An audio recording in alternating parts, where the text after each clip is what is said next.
The envelope slid under my cell door at 4:47 a.m., 3 minutes before the first guard rotation. I knew the exact time because I'd been awake for 6 hours, staring at the ceiling, counting the seconds between my cellmates' breaths. In Redwood Correctional, you learned to track patterns. You learned when doors opened, when footsteps echoed, when silence meant safety, and when it meant someone was already moving against you. The envelope was small, white, unsealed. Inside was a single photograph and a handwritten note on the back. I didn't touch it for 20 seconds. Just stared at it lying there on the concrete, a pale rectangle in the dim emergency lighting that never fully went dark. My cellmate, Davis, a lifer who'd stopped using her first name years ago, shifted on the bunk above me. The springs creaked. She wasn't asleep either. "You gonna get that?" she whispered. I didn't answer. Instead, I slid off my bunk, bare feet silent on the cold floor, and picked up the envelope.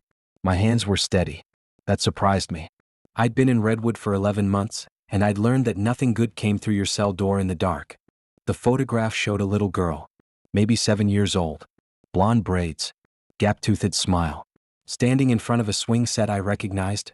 Morrison Park, 2 blocks from the apartment where I used to live. I flipped it over.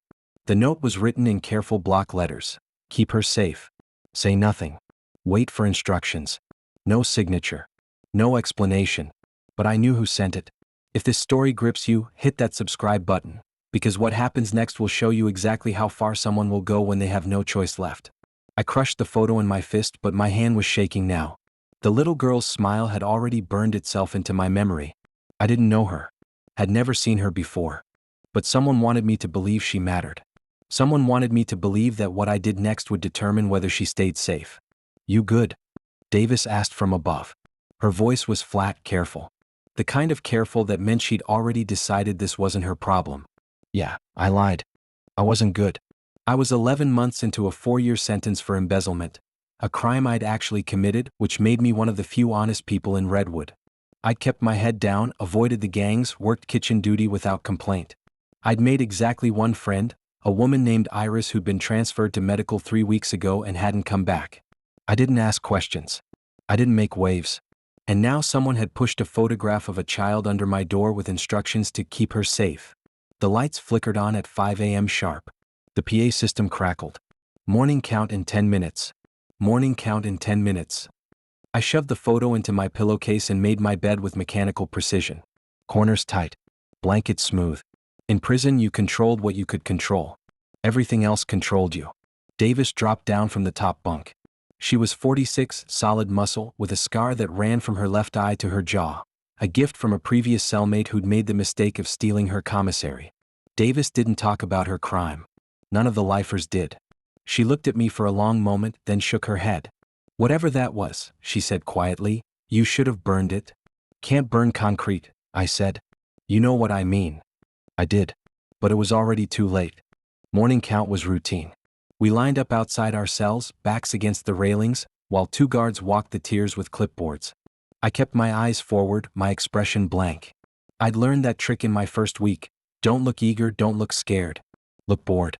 Look like you've been here forever and you'll be here forever and nothing that happens matters anymore. Guard Halston walked past me without a glance. She was one of the decent ones, didn't go out of her way to make your life harder, didn't take bribes, didn't play favorites. She just did her job and went home. Guard Morrison was different. He stopped in front of my cell, eyes scanning the interior, then landed on me. He was 32, athletic build, the kind of guy who probably played college football and thought a prison guard job would be making a difference. He'd been at Redwood for 6 months. Long enough to learn the system. Not long enough to be fully corrupted by it. "Sanchez," he said. "Yes, sir." "You sleep okay?" Was a strange question. Guards didn't ask how you slept. "Fine, sir." He studied me for another beat, then nodded and moved on. My heart was pounding, but I kept my breathing even. Davis shot me a look that said I told you so without saying anything at all. Count cleared. We filed down to the cafeteria for breakfast. The cafeteria was a cathedral of noise. Metal trays clanging, chairs scraping, 200 women talking at once in the specific volume that stayed just below the guard's threshold for intervention. I grabbed a tray of something that might have been eggs, might have been tofu, and scanned for a seat. That's when I saw her. Claudia Voss. She sat alone at a corner table, which should have been impossible. Nobody sat alone in Redwood unless they were so dangerous that even the gangs gave them space. Claudia wasn't dangerous in the traditional sense. She'd never been in a fight, never raised her voice, never made threats. But she ran things. Money, contraband, information. If you needed something in Redwood, Claudia could get it. And if you crossed her, you disappeared into the administrative machinery of the prison. Transfers, solitary medical holds, until you learned your lesson. She was 51, gray hair pulled back in a tight bun, wearing her jumpsuit like it was a tailored suit. She looked like someone's grandmother. She looked harmless. She wasn't. Our eyes met across the cafeteria. She smiled. Then she tilted her head toward the empty seat across from her. An invitation. Or a summons. I walked over, legs steady, tray in hand. Every woman in the cafeteria tracked my movement with peripheral vision. Nobody looked directly at Claudia's table. That was rule 1. Sit, she said. I sat. She pushed a small carton of orange juice across the table. Real orange juice, not the powdered stuff they served everyone else. Commissary item. Expensive. Drink, she said. I drank. It tasted like freedom. You got something under your door this morning, Claudia said. It wasn't a question. I don't know what you're talking about. She smiled wider. Elena Sanchez, 34 years old. Embezzled $470,000 from a real estate firm over 3 years. Used the money to pay for your mother's cancer treatment. She died anyway. You turned yourself in because the guilt was eating you alive. She paused. You're a good person in a bad situation. That's rare here. I said nothing. The photograph, she continued, shows a girl named Mia Castellano. She's the daughter of a man named Victor Castellano, who currently owes me a significant debt. Victor thinks you're going to help him pay that debt. My stomach dropped. I don't know anyone named Victor. You do now. Claudia leaned forward. He's a guard. Works the night shift. And he needs you to do something for him. Something small. Something that won't hurt anyone. I'm not interested. That's unfortunate, Claudia said, because if you refuse, Victor will assume you're working for me, which means his daughter becomes leverage in a different kind of negotiation. The orange juice turned sour in my mouth. What does he want? Claudia's smile never wavered. He'll tell you tonight. Cell block C, storage closet, 11 p.m. He'll call you out for a random search. You'll go. You'll listen. You'll decide. And if I don't? Then Mia Castellano's photograph will be the last picture her father ever sees of her smiling. I spent the rest of the day in the kitchen, scrubbing industrial pots with steel wool until my hands were raw. Work was good. Work kept your mind busy. Work meant you didn't have to think about little girls with gap-toothed smiles or men who used their own daughters as collateral. But what she didn't realize was that her decision had already been made. The moment that photograph slid under her door, the choice had been taken from her. Davis found me during rec time. We walked the yard in slow circles, 2 women among dozens, all of us pretending we weren't being watched by guards in towers with rifles. You're in something, Davis said. I'm handling it. No, you're not. She stopped walking, turned to face me. Listen to me. Whatever Claudia wants, you give it to her. Whatever this guard wants, you give it to him. You don't play hero. You don't play martyr. You survive. That's the only rule that matters. There's a kid involved. Davis's expression didn't change. There's always a kid involved. There's always someone's sister, someone's daughter, someone's mother. That's how they get you. That's how they make you think you have a choice when you don't. So I just, what? Let it happen? You let yourself happen, Davis said. You make it through your 4 years. You get out. You live your life. Anything else is just ego. She walked away before I could respond. At 10:55 p.m., my cell door buzzed open. Guard Morrison stood in the corridor, flashlight in hand. Random search, Sanchez. Come with me. Davis didn't even open her eyes. She'd heard this play out 1,000 times before. I followed Morrison down the tier, through 2 sets of locked doors, into the administrative wing where the offices and storage closets were located. My heart was hammering, but I kept my face blank. Rule 1, don't show fear. Rule 2, don't show anger. Rule 3, don't show anything. He opened a storage closet and gestured for me to step inside. The space was small, maybe 6 by 8 feet. Shelves lined with cleaning supplies, boxes of gloves, industrial-sized containers of bleach. The door clicked shut behind us. Morrison's flashlight stayed off. You got my message, he said. I got a photograph of a little girl and a threat. That wasn't a threat. That was context. His voice was tight, controlled. Scared. Claudia Voss runs this prison. She runs half the guards. She has people on the outside who can get to anyone. including my daughter. What do you want from me? I need you to move something. What? That's all. One package. From point A to point B inside the prison. You do that, I clear my debt with Claudia and Mia stays safe. What's in the package? You don't ask that question. I'm asking. Morrison was silent for a long moment. Then, pills. Prescription painkillers. Claudia's people bring them in through the medical supply chain. I'm supposed to distribute them. But if I get caught, I lose everything. My job, my pension, my daughter's safety. So I need a middleman. Someone Claudia trusts. Someone who can move through the prison without raising suspicion. Kitchen workers, I said. Kitchen workers, he confirmed. You pick up the package tomorrow during your shift. You deliver it to cell block D during dinner. That's it. One transaction.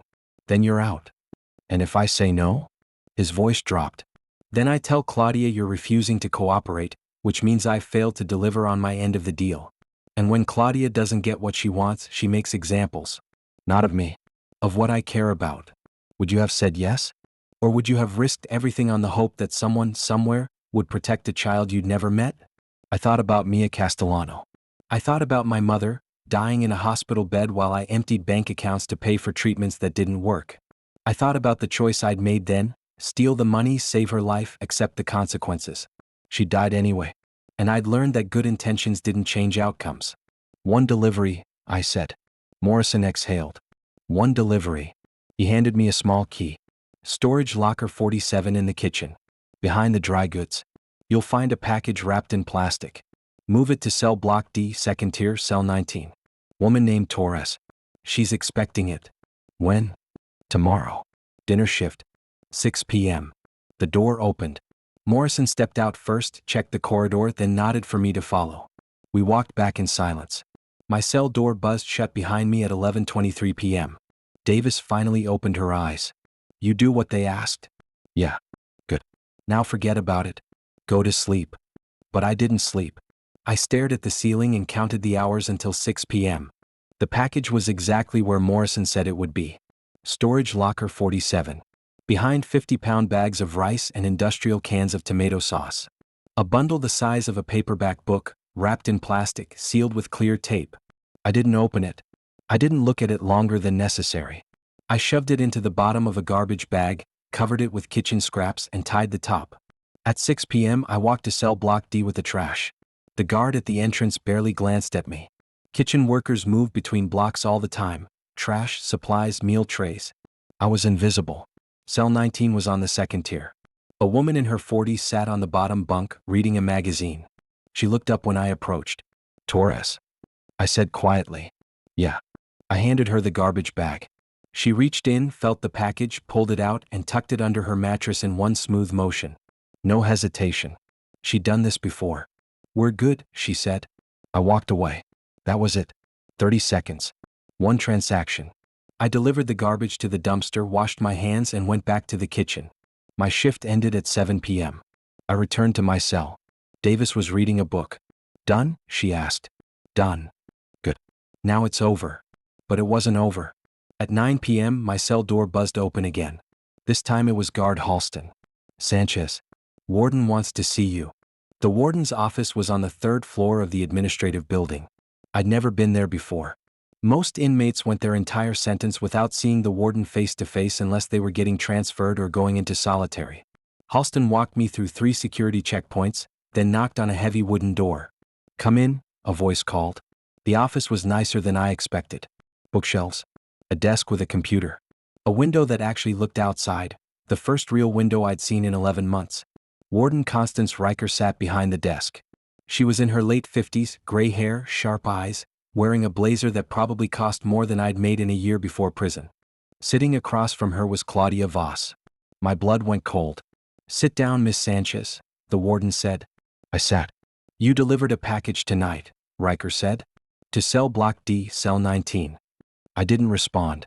That package, Riker continued, was intercepted by our internal investigation unit 20 minutes ago. It contained 40 OxyContin pills with a street value of approximately $2,000. Torres is currently in solitary. Guard Morrison is currently being questioned by state police. And you are currently sitting in my office because I need to understand something. She leaned forward. Did you know what was in that package? The room was silent. Claudia was watching me with the faint trace of a smile. This was the moment. The choice. Tell the truth. Morrison forced me, Claudia threatened me, I was protecting a child I'd never met. Or lie. And accept whatever came next. But what she didn't know was that Claudia had been testing her all along, and the warden already knew the truth. Yes, I said. I knew. Riker's expression didn't change. Did anyone coerce you? No.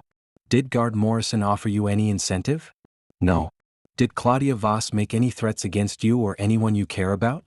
I looked at Claudia. She was still smiling. No, I said. Riker sat back. Then you're admitting to participating in a drug trafficking operation inside a federal correctional facility? Yes. Do you understand that this will add years to your sentence? That you'll lose any possibility of early parole? That you'll be transferred to maximum security? I understand. Halston shifted behind me. I could feel her confusion. Riker studied me for a long moment. Then she turned to Claudia. Ms. Voss, you're dismissed. Return to your cell. Claudia stood, smoothed her jumpsuit, and walked past me without a word. The door closed. Riker waited until the footsteps faded down the corridor. Then she said, You just lied to protect people who were using you. I know. Why? I thought about Mia Castellano. I thought about Morrison's desperation. I thought about the choice I'd made 11 months ago when I decided that stealing money to save my mother's life was worth the consequences. Because, I said quietly, if I told the truth, a little girl would pay for her father's mistakes. And I've already watched someone die because I couldn't save them. I'm not doing it again. Riker was silent. Then she opened a drawer, pulled out a photograph, and slid it across the desk. It was the same photograph. Mia Castellano. Gap-toothed smile. This girl, Riker said, doesn't exist. The photograph is from a stock image website. Morrison bought it online 2 weeks ago. Claudia told him exactly how to use it. She's been running this operation for 3 years, finding inmates with a conscience, giving them a reason to cooperate, then using them until they're caught. The room tilted. You were never protecting anyone, Riker continued. You were being played. And you just confessed to a felony to protect a man who was willing to destroy you to save himself and a woman who already owns half this prison. I couldn't breathe. Morrison's being charged, Riker said. Claudia will be transferred to federal custody for running a criminal enterprise. Torres is cooperating in exchange for a reduced sentence. And you? She paused. You're being released. What? Your case is being reviewed by the state appellate court. Your embezzlement conviction is being overturned due to prosecutorial misconduct. Evidence was suppressed during your trial. You'll be released within 72 hours. I stared at her. The only reason I'm telling you this, Riker said, is because I want you to understand something. You made a choice tonight. You chose to protect someone you thought was innocent. You chose wrong. But you chose for the right reason. That matters. Not legally. Not practically. But ethically. She slid the photograph back into the drawer. You'll be free in 3 days, Miss Sanchez. Use that freedom better than you used your time here. They transferred me to a holding cell that night. I didn't see Davis again. Didn't see Claudia. Didn't see Morrison. 72 hours later, I walked out of Redwood Correctional with a bus ticket and $47 in gate money. The sky was gray. The air smelled like rain. I stood on the sidewalk outside the prison gates and thought about Mia Castellano, a girl who never existed, a smile that had convinced me to risk everything. I thought about Morrison, who'd used his own daughter's safety as a weapon against me, except it wasn't his daughter at all. I thought about Claudia, who'd built an empire by finding people like me, people who still believed in protecting the innocent, people who hadn't learned yet that innocence was just another currency in a system designed to break you. And I thought about the choice I'd made. I'd chosen to protect someone who didn't exist. I'd chosen to lie for people who were using me. I'd chosen wrong. But Davis had been right about one thing. I'd survived. I walked to the bus stop. The rain started falling. I didn't open the umbrella I'd been given. Prison teaches you one thing above all else: how to endure what you can't control, how to make choices when there are no good options, how to live with the weight of decisions that will follow you long after the doors unlock. I got on the bus. The doors closed. And I carried that weight with me into whatever came next. If this story left you questioning what you would have done in her position, leave a like and let me know in the comments. Would you have protected a stranger's child, even if it meant sacrificing your own freedom? Subscribe for more stories that show the impossible choices people make behind bars, where right and wrong aren't always clear, and survival is the only law that matters.